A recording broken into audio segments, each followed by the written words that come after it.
How to submit a self-billed e-invoice. Overview. A self-billed e-invoice is a type of invoice that a buyer, usually a company, creates on behalf of the supplier.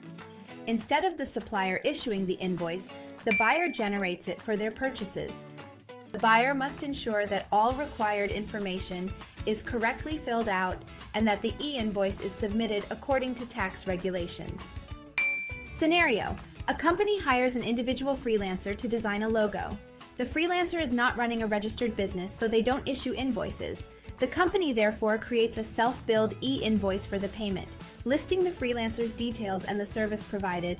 This ensures the transaction is properly documented and compliant with tax regulations. Solution: 1. Update the freelancer's information in supplier maintenance. Select the self-billed type and TIN type accordingly. In the above scenario, we will select as individual Malaysia, thus a valid identification number or TIN has to be provided. 2. In Purchase Invoice, select the supplier accordingly and system display the information in Supplier tab.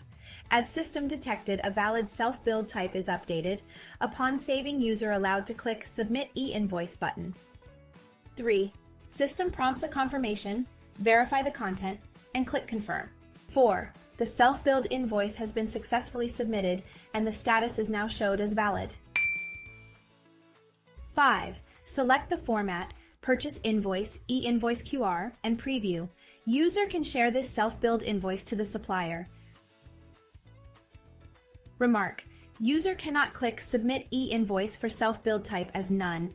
None means the supplier is able to provide e-Invoice to the user. It is not under self-billed category. And that's how you can easily submit a self-billed e-invoice. Click the link below to download the PDF file of this tutorial. See you on our next video.